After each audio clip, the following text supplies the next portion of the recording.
Diet ഓട്ടണ കാരണം എന്താ?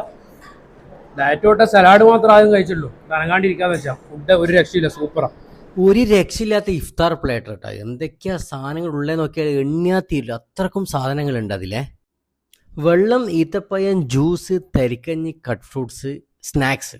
Arabic platter salad ഉണ്ട്, അതുപോലെ തന്നെ ആട്ടിൻകാൽ സൂപ്പ് ഉണ്ട്, 2 ടൈപ്പ് തിക്കയുണ്ട്, ഷീ കബാബ് ഉണ്ടേനു, അതുപോലെ തന്നെ ഒരുപാട് ഐറ്റം. ബസ പച്ചമാങ്ങ എന്നുള്ള സംഭവം കൂടി ഉണ്ട്, 2 തരം റൈസ് ഉണ്ട്, അതുപോലെ തന്നെ ബ്രെഡ്, വെള്ളയപ്പം, പത്തല്, ഇങ്ങനത്തെ ഒരുപാട് ഐറ്റംസ് ഉണ്ട്. സത്യം പറഞ്ഞാൽ എണ്ണി തീരില്ല, അത്രയും ഐറ്റംസ് ഇതിലുണ്ട് കേട്ടോ.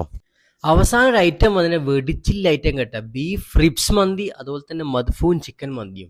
മദ്ഫൂൻ ചിക്കൻ മന്തി പുതിയതായിട്ട് ലോഞ്ച് ചെയ്തൊരു ഐറ്റം കേട്ടോ. എന്തായാലും തലശ്ശേരി കത്തും ആ ഒരു ഐറ്റം, അത്രയും ടോപ്പ് ഐറ്റം കേട്ടോ അത്.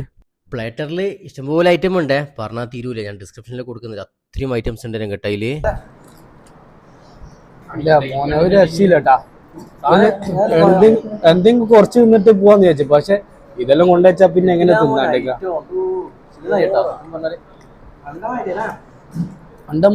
ഒരു കിടിലം പ്ലാറ്റർ എക്സ്പീരിയൻസ് നമ്മൾ ലാഫയർ കേട്ടോ. തലശ്ശേരിയുള്ള ലാഫയർ ഒരു രക്ഷയിലെ സാധനം, എല്ലാം അടിപൊളി, ഒന്നിനൊന്നും വെച്ച് എല്ലാ ഐറ്റംസും. ഇപ്പം പേജ് ഒന്ന് ഫോളോ ചെയ്യാം. അപ്പോഴത്തെ വീഡിയോ കാണാം. ബൈ.